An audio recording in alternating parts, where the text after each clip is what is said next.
Hola, ¿cómo están? Qué gusto saludarles. Siempre es un privilegio estar en este lugar. Los consideramos amigos porque sabemos que somos familia. Y bueno, pues reciban un saludo de la congregación en Celaya, Guanajuato, Amistad Cristiana de Celaya, La Roca. Y hoy quiero compartir con ustedes en estos tiempos que estamos viviendo, tan complicados, en estos tiempos que estamos viviendo, que ni siquiera imaginábamos lo que íbamos a estar pasando, esta ola de temor, estas circunstancias económicas que han pegado a mucha gente, esta crisis. Pero quiero decirles algo, miren, quiero decirles que Dios sigue siendo Dios. Y ustedes y cada uno de los que hemos decidido confiar en Dios, podemos estar plenamente convencidos y confiados de que Dios va a cumplir su palabra. Y para eso quiero compartirles algo. Este tema lo he titulado La crisis y las finanzas, porque en realidad hay mucha situación en ese aspecto, hay mucha incertidumbre en mucha gente. De repente vienen los temores, vienen las dudas, viene la incertidumbre acerca no solamente de una situación de una enfermedad con este virus famoso, sino también la situación económica de los negocios que han tenido que cerrar, de los recortes de personal y de tanta cosa que hay. Pero mire, vamos a la escritura. Quiero compartirles algo que seguramente nos va a animar, nos va a bendecir, nos va a ayudar. Y quiero poner como base esta escritura que está en Mateo, capítulo 22, versículo 29. En esta escritura, Jesucristo está hablando y él dice algo muy importante. Dice: entonces respondió Jesús y dijo: erráis ignorando las escrituras y el poder de Dios. Otra vez, erráis ignorando las escrituras y el poder de Dios. Esa palabra de erráis dice ignorando, o sea, cometen un error, van a fallar, van a fracasar, porque hay ignorancia en dos temas que son importantes: ignorando las escrituras y el poder de Dios, que finalmente el poder de Dios se revela a través de las escrituras. Pero es importante que pongamos atención en esto. La Biblia nos enseña que todo lo que está escrito en la historia bíblica, todo lo que hay registrado en la palabra de Dios, ha sido registrado precisamente para que ustedes y nosotros, para que cada persona pueda aprender acerca de esta situación, acerca de qué hacer, cómo, cuándo, dónde, por qué, para qué, y conocer sobre todo los caminos de Dios, conocer la voluntad de Dios, conocer pues esa fuerza, esas promesas que Dios nos ha dado. Entonces, ya poniendo como base esta escritura que nos dice Jesús que cometemos un error cuando ignoramos las escrituras y el poder de Dios, quiero que vayamos y que me acompañen a una historia que está en la palabra de Dios. Es una historia muy padre, está muy bonita, que está, acompáñenme por favor, y vamos a ver el primer libro de los Reyes, en el capítulo 17, en el versículo 8 en adelante. Es la historia que nos habla acerca de Elías en una experiencia que él tiene, en una situación complicada, con una mujer que está en una crisis en su vida. Pero entonces vamos a leer la historia y vamos a sacar algunas cosas que son muy importantes. Dice así la historia, versículo 8. Vino luego a él, a Elías, vino a él palabra del Señor diciendo: levántate, vete a Sarepta de Sidón y mora allí. He aquí que yo he dado orden allí a una mujer viuda que te sustente. Entonces él se levantó y fue a Sarepta. Y cuando llegó a la puerta de la ciudad, he aquí una mujer viuda que estaba allí recogiendo la leña, y él la llamó y le dijo: te ruego que me traigas un poco de agua en un vaso para que beba. Y yendo ella a traérsela, él la volvió a llamar y le dijo: te ruego que me traigas también un bocado de pan en tu mano. Ella respondió: vive el Señor, Dios, que no tengo pan cocido, solamente un puñado de harina tengo en la tinaja y un poco de aceite en la vasija. Y ahora recogía 2 leños para entrar y prepararlos para mí y para mi hijo, para que los comamos y nos dejemos morir. Sigue diciendo, Elías le dice: no tengas temor, ve, haz como has dicho, pero hazme a mí primero de ello una pequeña torta cocida debajo de la ceniza y tráemela, y después harás para ti y para tu hijo. Porque el Señor Dios de Israel ha dicho así: la harina de la tinaja no escaseará, ni el aceite de la vasija disminuirá hasta el día que el Señor haga llover sobre la tierra. Entonces fue e hizo como le dijo Elías, y comió él, ella y su casa muchos días, dice muchos días. Y la harina de la tinaja no escaseó, ni el aceite de la vasija menguó, conforme a la palabra que el Señor había dicho por Elías. Después de estas cosas, aconteció que cayó enfermo el hijo del ama de casa, o sea, de la viuda, y la enfermedad fue tan grave que no quedó en él aliento. Y ella dijo a Elías: ¿qué tengo yo contigo, varón de Dios? ¿Has venido a mí para traer a memoria mis iniquidades y para hacerme morir a mi hijo? Él le dijo: dame acá tu hijo. Entonces él lo tomó en su regazo y lo llevó al aposento donde él estaba y lo puso sobre su cama. Y clamando al Señor dijo: Señor Dios mío, aún a la viuda en cuya casa estoy hospedado, ¿has afligido haciendo morir a su hijo? Y se tendió sobre el niño 3 veces y clamó al Señor y dijo: Señor Dios mío, te ruego que hagas volver el alma de este niño a él. Y el Señor oyó la voz de Elías, y el alma del niño volvió a él y revivió. Tomando luego Elías al niño, lo trajo al aposento, a la casa, y lo dio a su madre, y le dijo a Elías: mira, tu hijo vive. Entonces la mujer dijo a Elías: ahora conozco que tú eres varón de Dios y que la palabra del Señor es verdad en tu boca. Y vemos esta historia y cómo esta historia nos habla acerca de una situación complicada, acerca de una mujer. Vemos una situación en donde había sequía, una situación en donde había una mujer que no tenía marido, solamente tenía un hijo.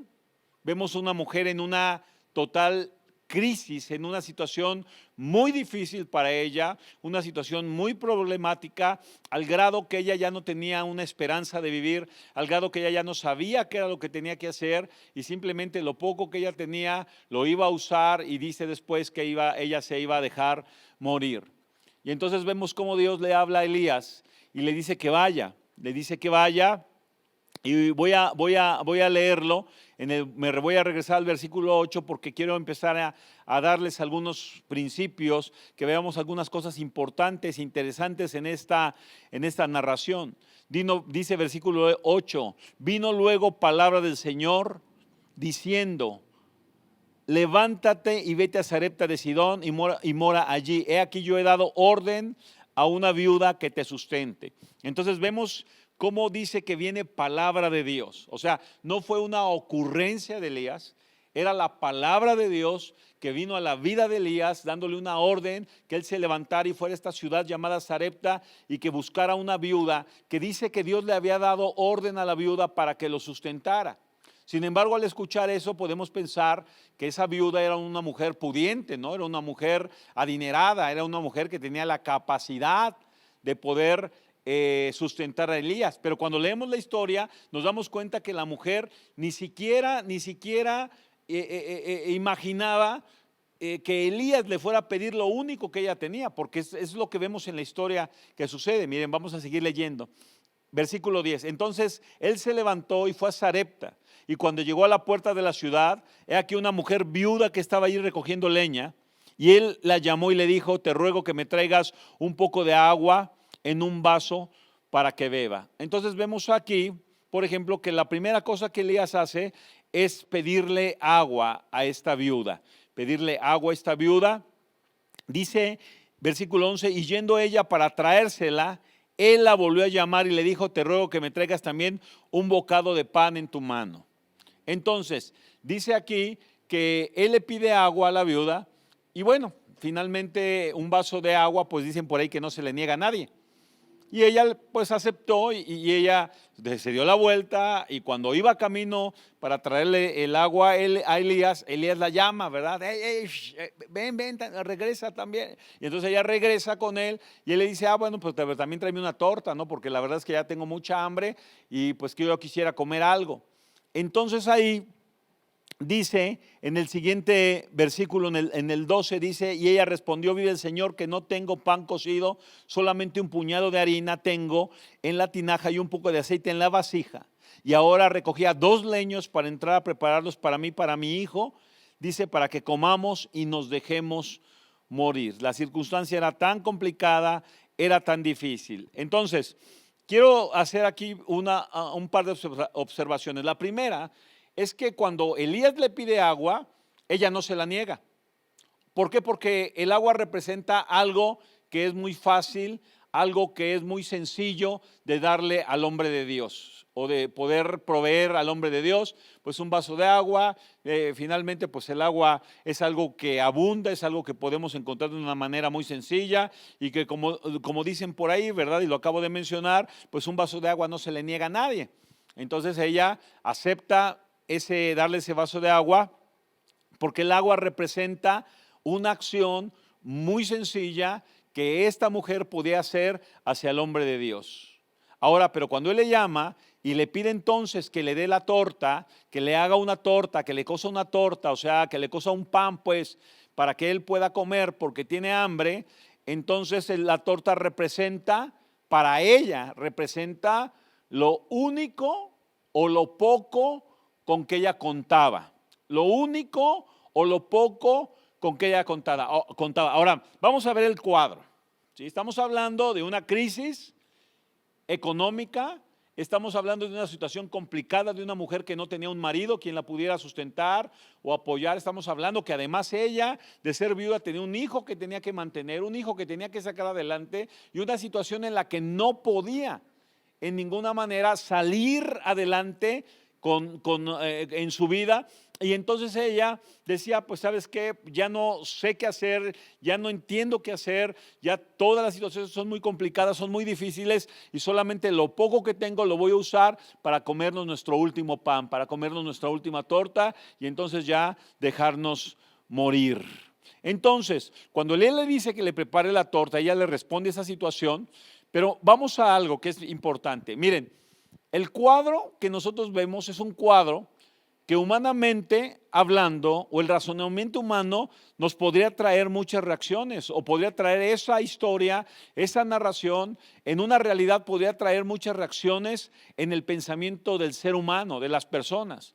Por ejemplo, pues uno lee una situación así, o en la vida cotidiana uno se diera cuenta de que un pastor, de que un hombre de Dios, de que alguien que predica la palabra, le pide a una viuda, que es lo único que tiene, que le dé a él primero, que le dé a él de comer primero, y entonces pues la reacción inmediata de toda la gente, o por lo menos la mayoría de los que no alcanzan a entender la profundidad de esta historia, pues dirían cosas como no juegues, dirían no manches, no, qué abusivo, gorrón, no, pobre viuda, pues esa señora está para que le den, no para dar.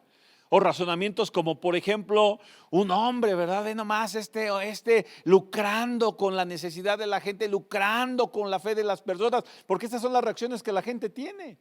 Las personas tienen reacciones inmediatas porque no pueden comprender, porque no alcanzan a entender la dimensión de las cosas de Dios. Un hombre que viuda, pero un hombre que lucra con la fe de una viuda. Qué bárbaro, ¿verdad? Qué irresponsable, qué mala onda. Una persona que se enriquece con la palabra de Dios, ¿no? Un hombre que usa la palabra de Dios para beneficiarse él. ¿Por qué mejor él no le da a ella en vez de que ella le dé a ella? ¿Cuánta cosa pudiéramos pensar? ¿Cuánta cosa pudiéramos hablar? ¿Y cuánta cosa pudiera suceder? Porque la reacción humana, el razonamiento, escuche, el razonamiento humano es lo que va a juzgar, eso es lo que va a hacer. Entonces, cuando ella le responde a él, le dice, en el versículo 12, le dice, vive el Señor, o sea, una mujer creyente, y le dice, no tengo pan cocido. Solamente, dice, tengo un puñado de harina que tengo en la tinaja y un poco de aceite en la vasija, y ahora recogía 2 leños para entrar, prepararlos para mí, para mi hijo, y dejarnos morir. Es lo que está diciendo. Entonces aquí hay la primera reacción de ella. La primera reacción de ella es decir, no tengo lo que me estás pidiendo. O sea, en su mente decir, no tengo. O sea, la pregunta es, ¿no tengo? O sea, más bien sí tenía, no tenía ella, tenía los ingredientes para cocer el pan, no tenía el pan cocido. Pero su primera reacción es, ¿sabes qué? Lo que me estás pidiendo, no tengo ese pan cocido. O sea, una negación. Es la primera reacción en las crisis, la primera reacción en las situaciones adversas es la negación, ¿verdad? No tengo, no puedo, no me alcanza, es muy complicado, tengo mucha necesidad, no sé cómo se vaya a poner esta circunstancia, no sé cómo se vaya a poner esta situación. Pero luego la segunda reacción de ella es cuando dice, tengo un poco de harina, tengo un poco de aceite. O sea, si tengo un poco para poder dar, pero la verdad es que ese poco yo lo iba a usar para mi vida, para mi hijo. Y después de ahí, su tercera reacción es no sé qué hacer. Su tercera reacción es no encuentro la solución y yo creo que lo que va a suceder es que voy a morir. O sea, no veo la salida, no veo la forma, no veo la situación, etcétera, etcétera. No, me voy a dejar morir. Y entonces vemos en esta historia cómo esta crisis tenía ya a ella en una mentalidad de dejarse derrotar totalmente, aún de dejarse morir o de dejarse llevar hasta morir, porque no veía ella la solución. Y entonces Elías le responde y le dice, no tengas temor, porque esa es la primera cosa que Dios nos dice. La palabra de Dios dice, no temas porque yo estoy contigo. Y los estudiosos se han dado cuenta de que en la Biblia la palabra no temas aparece 365 veces en la Biblia. Eso quiere decir que todos los días, y les voy a decir por qué. Porque hay 2 cosas con el temor. Número 1, cuando una persona tiene temor, lo único que nos puede robar la fe, lo único que puede arrebatarnos la confianza es el temor. El temor es el enemigo número 1 de la fe. Por eso cuando los apóstoles, ellos estaban en la barca y Jesús iba en la barca y dice la palabra que él iba dormido en la parte trasera de la barca y luego sucede que se suelta una gran tormenta y la barca es sacudida por el viento de una manera impresionante. Yo me imagino que crujía, yo me imagino que el viento era tan fuerte, el agua era tan fuerte y que crujía, que ellos tuvieron un gran temor y sintieron que iban a morir. Entonces su reacción fue ir a despertar a Jesús. Y le dicen, Señor, no tienes cuidado que perecemos. Y entonces Jesucristo se levanta, dice la palabra, habla al viento, habla a la lluvia, habla a la tormenta y la reprende y le dice calla y enmudece, y dice la Biblia que en ese momento cesó la tormenta y se hizo una calma impresionante. Y entonces Jesús voltea y les dice, hombres de poca fe, ¿por qué tuvieron temor? O dicho de otra manera, cuando le dan lugar al temor, entonces su fe es menguada, entonces su fe disminuye. Y nosotros, por ejemplo, somos expuestos a muchas situaciones y la crisis muchas veces lo que hace en nuestras reacciones es darle lugar al temor. Ahora, esa es la primera cosa, que el temor nos roba la fe, la confianza en Dios y por lo tanto nos roba la capacidad de accionarnos en las cosas, porque la Biblia dice que la fe que no tiene acciones, la fe que no tiene obras, está muerta, es lo que dice la palabra. Dice el apóstol Santiago, muéstrame tu fe sin tus obras y yo te mostraré mi fe por mis obras, porque la fe sin obras está muerta, no es fe. Entonces una verdadera fe se acciona y cuando hay temor, la primera cosa que sucede es que nos roba la fe y Por consiguiente, entonces no nos accionamos en las cosas que Dios dice que debemos de accionarnos. Número uno. Número dos, la segunda cosa, nosotros fuimos diseñados por Dios en nuestros cuerpos físicos. Y entonces, nuestra humanidad produce reacciones químicas en nuestro cuerpo cuando nosotros estamos en diferentes circunstancias. Es, por ejemplo, si hablamos acerca de la adrenalina, en una circunstancia, en una situación, ¿verdad? Que muchas veces es peligrosa, entonces el cuerpo suelta esa sustancia llamada adrenalina y lo que hace esa adrenalina es sacar una fuerza, sacar, ¿verdad?, una valentía que se produce en el ser humano precisamente por esa reacción que hay. Entonces, si ustedes investigan un poquito, se van a dar cuenta que el cuerpo del hombre produce cosas como las endorfinas, por ejemplo. Yo estaba una vez leyendo que cuando uno masca chicle, fíjense, cuando uno masca chicle, el mascar chicle produce soltar las endorfinas o produce endorfinas, dicho de una mejor manera, que nos hacen tener un bienestar, nos hacen sentirnos bien. Entonces, el temor lo que hace, dice la Biblia, también hay un verso que ahorita estoy recordando, dice ahí en los Proverbios que el ánimo del hombre soportará la enfermedad. Es lo que dice, el ánimo del hombre soportará la enfermedad. Y entonces, cuando le damos lugar al temor, lo que sucede es que el temor baja nuestras defensas. Lo que el temor hace es que hace que nuestro sistema inmunológico se reduzca. Por eso lo que está pasando el día de hoy con toda esta situación de la pandemia, con todo este pánico que han creado con la pandemia, lo que hace es que mucha gente realmente muere, pero muere más por la situación del temor, porque ya traen arrastrando alguna enfermedad y cualquier situación que están arrastrando las personas de cualquier enfermedad degenerativa, como puede ser una situación de diabetes, o puede ser una situación cardíaca, o puede ser una situación de hipertensión, o puede ser una situación de los riñones, cualquier cosa de esas que el hombre tiene, cuando sus defensas se bajan por el temor, se bajan por el estrés de la preocupación de qué va a hacer, o que no me vaya yo a morir, o qué voy a hacer económicamente, entonces dispara la enfermedad que las personas tienen. Y esa es la razón por la cual esta ola de miedo, esta ola de temor que se ha desatado, esta crisis, ¿verdad?, que está de alguna manera están promocionando, hace que la gente se enferme y por consiguiente por eso la gente está padeciendo o está aún muriendo.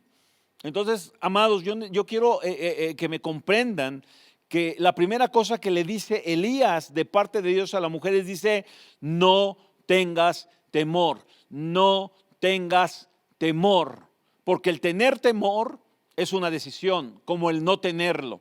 O sea, yo decido darle lugar al temor o yo decido no tener temor, poner mi confianza en Dios, alimentarme de la palabra. Entonces yo creer lo que la Biblia dice, el Señor es mi pastor y nada me faltará, el Señor es mi pastor y nada me faltará. Y cuando nosotros hacemos eso, entonces ¿qué es lo que sucede? La inyección de la fe, porque dice la palabra que la fe viene por el oír y el oír de la palabra de Dios, entonces viene una inyección a nuestra vida que suelte en nosotros entonces ese valor, esa actitud, esa fuerza interna, esa fuerza espiritual para que nosotros podamos enfrentar cualquier situación o cualquier crisis. Por eso la primera cosa que le dice Elías a la mujer es no tengas temor, no tengas temor. Y luego le dice, ve y haz como has dicho, o sea, prepara esa torta que dijiste que ibas a preparar para ti, para tu hijo.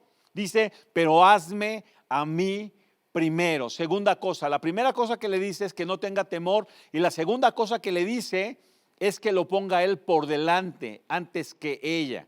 Y entonces lo que él está haciendo es animando a ella a que la primera cosa es que no tenga temor, pero la segunda cosa es que tenga una confianza de que primero le dé a él. Y eso es lo que sucede, por ejemplo, y lo que la Biblia nos enseña es que dice la palabra que Dios debe tener en nosotros y en todas las cosas la preeminencia, o sea, debe de ser el primer lugar. Por eso cuando Dios nos enseña de las situaciones financieras y nos habla acerca de las situaciones económicas, el diezmo es el 10% o la décima parte que debemos de apartar para Dios inmediatamente cuando recibimos una utilidad. Entonces, cuando nosotros recibimos una utilidad, no importa el tamaño, No importa si es mucho o es poco. El diezmo tiene que ver con una situación de justicia, pero tiene que ver con una situación de fe. ¿Por qué digo con una situación de justicia? Porque, por ejemplo, una persona que gana, vamos a decirlo, 1,000 pesos, de esos 1,000 pesos tiene que apartar 100 pesos para Dios, pero esos 100 pesos los tiene que apartar inmediatamente, antes de pagar otra cosa, antes de ir, ¿verdad?, a repartir el dinero, etcétera. Por eso es importante. Si ustedes recuerdan, hay una historia también cuando Jesucristo dice la Biblia, narra la palabra, que Jesucristo estaba sentado ahí junto al arca de las ofrendas del templo, donde la gente llevaba sus ofrendas ahí en el templo, y entonces dice que él estaba observando, y dice esto: muchos ricos echaban mucho. Así dice, muchos ricos echaban mucho.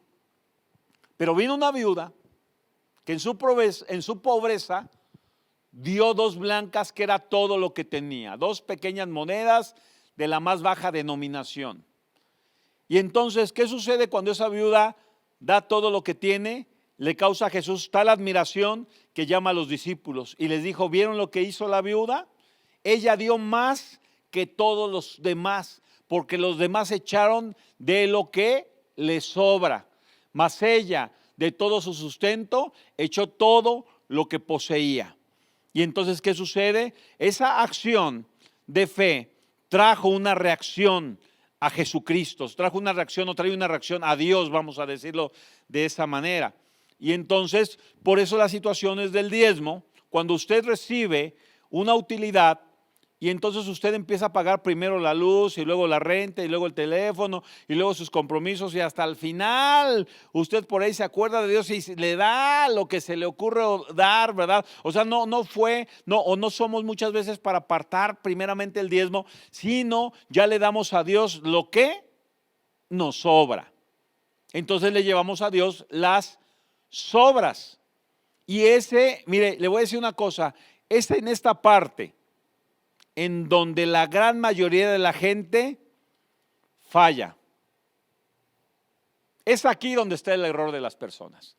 Es aquí donde vienen las reacciones de la gente que los gobiernan, que no tengo, o tengo muy poquito, o no me alcanza, o no sé cómo le voy a hacer, o ya de plano, ¿verdad? Ya estoy en la total ruina, no tengo esperanza, etcétera, etcétera. Y es aquí, amados, es aquí donde la gran mayoría de las personas fallan.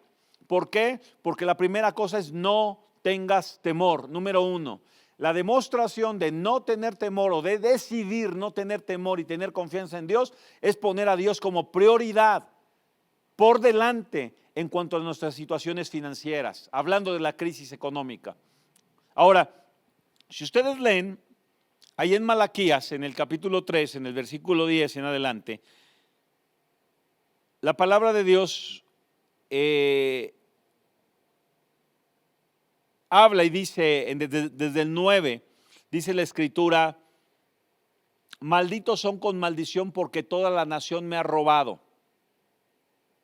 Y luego dice: traigan todos los diezmos al alfolí y hay alimento en mi casa, y pruébenme ahora en esto, dice el Señor. Si no, abriré las ventanas del cielo y derramaré bendición sobre sus vidas hasta que abunde, hasta que sobreabunde. Reprenderé al devorador, no comerá el fruto de su vid, ni su vid en el campo, de su viña, ni su vid en el campo será estéril. Ahora, ojo, dice que cuando Dios dice que hay maldición porque le han robado, el pueblo responde y le dice: ¿en qué te hemos robado? Y Dios dice: en sus diezmos y en sus ofrendas. Ojo, porque ahorita voy a hablar de algo que es muy importante en este sentido, para que podamos comprender. Ahora, dice aquí la palabra, entonces, no tengas temor, número 1, y número 2, primero yo. Y le dice Elías: después harás para ti y para tu hijo. O sea, no tengas temor, primero yo, o sea, primero Dios, y luego tú y tu hijo. Ese es el orden. No tener temor. Y entonces, ¿cómo es la manera en que nosotros vencemos el temor? Enfrentándolo.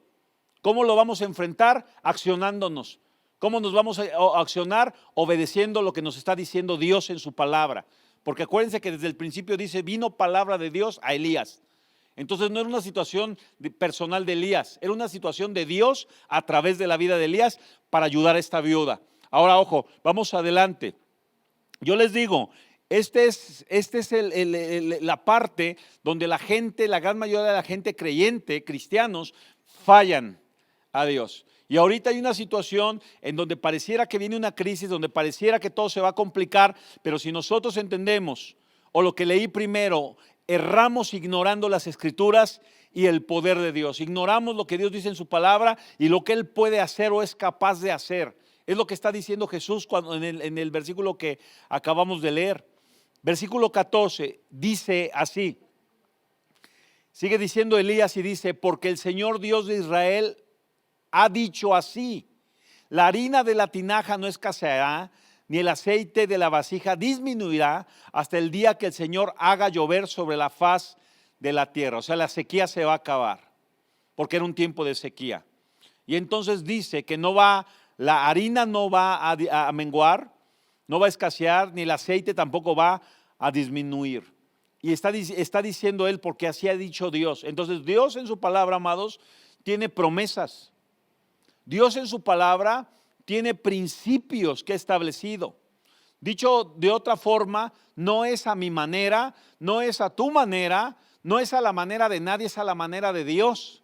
Esa es la manera. Y es ahí donde el hombre falla porque antepone su temor, porque antepone sus dudas, porque antepone la incredulidad y le da lugar al temor. Entonces, fíjense qué cosa tan interesante, pero Dios nos manda a hacer cosas fáciles de hacer y sin embargo son difíciles de creer. Otra vez, Dios nos manda a hacer cosas fáciles de hacer. ¿Qué era fácil de hacer? Pues hacerle la torta y dársela al profeta, eso era fácil de hacer. ¿Qué era difícil de creer? Que no iba a haber escasez. Que con esa acción no iba a haber escasez. Y si vemos la Biblia a lo largo de la palabra, por ejemplo, si hablamos de los muros de Jericó, cuando el pueblo entró a Jericó, dice la palabra que Dios le dijo que rodearan la ciudad. ¿Se acuerdan de esa historia? Que rodearan la ciudad. Y que después de rodear la ciudad y dar los 7 vueltas, tocaran las trompetas y gritaran. Una cosa muy fácil de hacer, y dice Dios, y los muros van a caer. Muy difícil de creer. Cuando Moisés estaba en la orilla del mar y Dios le dice que extendiera la vara y que tocara el mar para que se dividiera, eso era una cosa muy fácil de hacer. Sin embargo, era muy difícil de creer cómo a través de eso se va a abrir el mar. Y todo lo que vemos en la palabra de Dios tiene que ver precisamente con eso, con una inyección de fe, en donde a pesar del temor o que sintamos temor, nosotros decidamos no tenerlo, decidamos no aceptarlo, decidamos rechazarlo y entonces tomar una acción, porque es ahí, como les dije, donde la gran mayoría de la gente falla, donde la gran mayoría de la gente comete el error. Dice versículo 15, entonces ella fue e hizo como le dijo Elías, y comió él y ella y su casa muchos días. ¿Cuánto? Muchos días. Dice que nomás tenía un puño. Y entonces, ¿qué sucedió? Ella obedeció, tuvo una actitud de obediencia y sucedió el primer milagro. Oiga esto, primer milagro. Sucede el primer milagro. ¿Qué quiere decir? Que tuvieron para comer los demás días.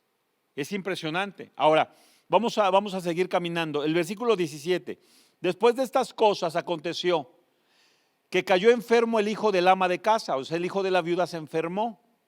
Y la enfermedad fue tan grave que no quedó en el aliento. Ahora, yo quiero que me comprendan, según la lectura, dice ahí que ellos comieron muchos días. Eso quiere decir que la enfermedad del niño todo fue en el mismo momento, sino Elías siguió comiendo, Elías estaba ahí con la viuda y ellos pasaron días, él siguió, yo me imagino enseñándola, animándola, estando con ella, compartiéndole acerca de la palabra de Dios y entonces el niño enferma, de repente el niño enferma y dice que la enfermedad era tan grave que el niño murió, dice quedó sin aliento. Y ella dijo, Elías, ¿qué tengo yo contigo, varón de Dios? ¿Has venido a mí para traer a memoria mis iniquidades o para hacer morir a mi hijo. Se ha dicho de otra manera, veniste para que Dios me castigara por las cosas malas que he hecho en mi vida y ahora mi hijo se muere porque para eso veniste, para de alguna manera castigarme. O sea, porque esa es la reacción también que muchas veces se tiene. Ya había salido de la situación, óigame esto, ya había salido de la situación del alimento. Primer milagro, tuvieron para comer, porque la promesa era que la harina no iba a escasear y que el aceite no iba a menguar. Y entonces ellos empezaron a vivir así. Pero viene otra circunstancia diferente, más complicada, más difícil, que es la muerte de su hijo. Es la enfermedad de y la muerte de su hijo. Y entonces su primera reacción de ella, pues es reclamar, ¿verdad? O es de alguna manera decir, no entiendo por qué Dios hace esto, no entiendo por qué, si de alguna manera yo fui obediente. Y entonces dice el versículo 19, que Elías él le dijo, dame a tu hijo. Y entonces él lo tomó en su regazo y lo llevó al aposento donde estaba y lo puso sobre su cama. Y clamando a Dios, dijo, Señor Dios mío, aún a la viuda en cuya casa estoy hospedado has afligido, haciendo morir a su hijo. Y se tendió sobre el niño 3 veces. Oiga esto, se tendió sobre el niño 3 veces. 3 veces se acostó sobre él. Acostó al niño y luego 3 veces orando y 3 veces se acostó sobre él y clamó al Señor y dijo, Señor Dios mío, te ruego que hagas volver el alma de este niño a él. Y el Señor oyó la voz de Elías y el alma del niño volvió a él y revivió. Y tomando luego Elías al niño, lo trajo del aposento a la casa y lo dio a su madre y le dijo, Elías, mira, tu hijo vive. Entonces la mujer dijo a Elías, ahora conozco que tú eres varón de Dios y que la palabra del Señor es verdad en tu boca. Ahora, ojo, no olvide que se tendió 3 veces sobre él. Ahora, algo que también le voy a recordar esta palabra. Dice Dios, malditos son con maldición porque toda la nación, toda me ha robado. La pregunta es, ¿en qué te hemos robado? En tus diezmos y en tus ofrendas. Ahora, escúcheme esto. Cuando la gente no comprende la profundidad que tiene la palabra porque ignora las escrituras e ignora el poder de Dios, y entonces le da lugar, en vez de darle lugar a la fe, le da lugar al temor, y entonces ese temor le hace no accionarse, o dicho de otra manera, le hace también desobedecer lo que Dios nos está enseñando, entonces da lugar a la maldición. Y la maldición puede venir en cualquier forma y de cualquier manera. Óigame esto, de cualquier forma. Esta mujer había dado lo que tenía, había sido obediente. Esta mujer había sido obediente en lo que Dios le había pedido por medio de Elías. Y aunque al principio le costó, finalmente ella obedeció y lo hizo. Entonces el primer milagro vino cuando se multiplicó la comida. Y entonces el alimento ya no escaseó. Ahora, viene entonces una situación peor. Enferma el niño y se muere. Pero entonces Elías clama a Dios, se recuesta sobre el niño 3 veces y el niño se levanta, el niño resucita.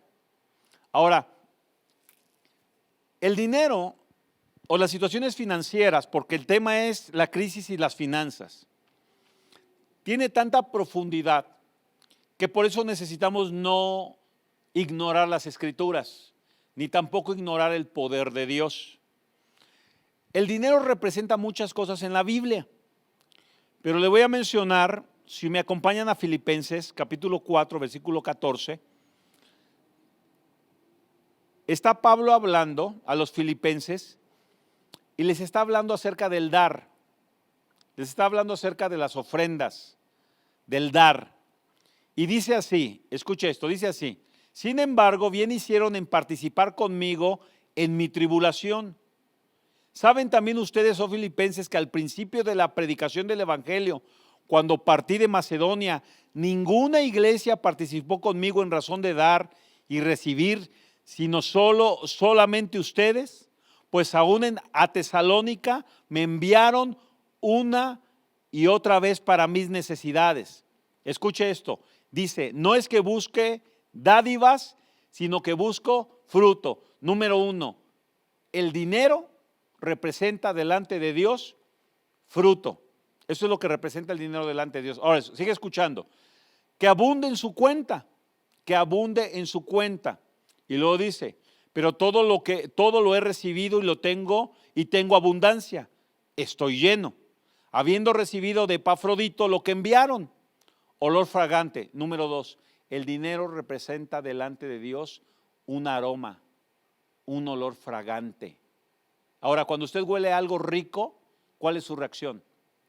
Por eso dice la Biblia que Dios ama al dador alegre, porque eso le crea a Dios una satisfacción, olor fragante. Y luego fíjese lo que dice, sacrificio acepto delante de Dios. Tercera cosa, representa un sacrificio que es aceptado delante de Dios. Y luego escuche qué dice Pablo, mi Dios pues, o como consecuencia, mi Dios pues suplirá todo lo que les falta conforme a sus riquezas en gloria en Cristo Jesús. Al Dios y Padre sea la gloria por los siglos de los siglos. Amén. 3 cosas. Fruto, número 1. Número 2, olor fragante. Y número 3, sacrificio. Cuando Elías se recuesta, después de la obediencia de ella, que viene la enfermedad del niño y muere, él se recuesta 3 veces. Porque ella fue capaz de darle a Dios, escuche esto, fruto que iba a abundar en su cuenta. Número 2, la segunda cosa que representó lo que ella hizo, lo que ella dio, olor fragante delante de Dios. Y la tercera cosa que representó un sacrificio acepto delante del Señor. Y entonces, la maldición que viene a través de una circunstancia como esta situación que ella vivió, fue quitada, porque esas 3 cosas, el fruto, el olor fragante y el sacrificio fue aceptado delante de Dios.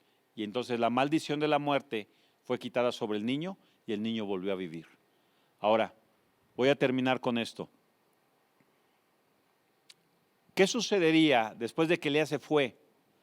¿Y qué sucedería si años después o más adelante hubiera venido otra crisis a la vida de la viuda?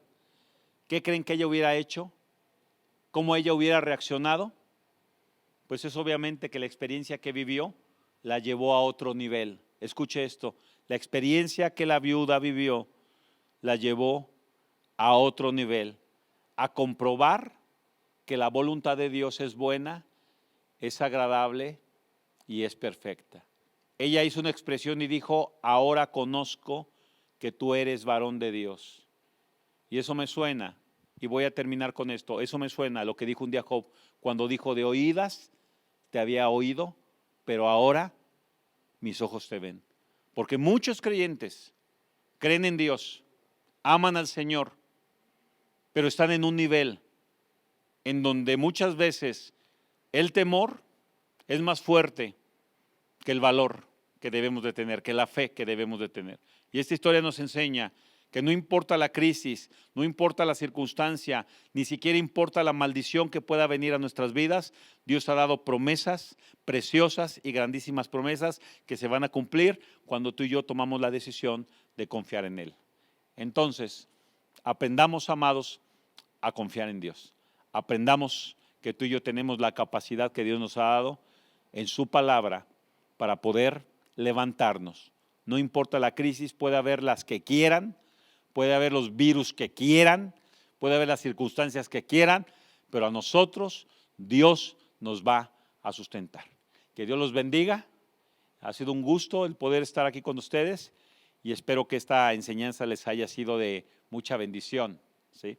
Entonces, algo que quiero pedirles, por favor, es que no se desconecten ahorita, ¿sí? Seguimos con la transmisión porque viene la cápsula de fe. Hay 3 cosas que son importantes porque después de esta enseñanza es la cápsula de fe. Número 2, vamos a orar por las peticiones, porque todos tenemos peticiones para poder orar. Y número 3, el programa para niños que viene enseguida. Y una recomendación más que les doy. En esta situación de crisis, escuche esto, es cuando más debemos de ser fieles en nuestro dar a Dios. No se desaparezca, no tenga desconfianza, vea la manera, traiga los diezmos, deposíteselos a su iglesia, haga lo que tenga que hacer, pero aprenda de la viuda y yo le garantizo que crisis para los hijos de Dios, para usted, para su casa, no habrá. Dios los bendiga y ha sido un gusto compartir con ustedes. Gracias.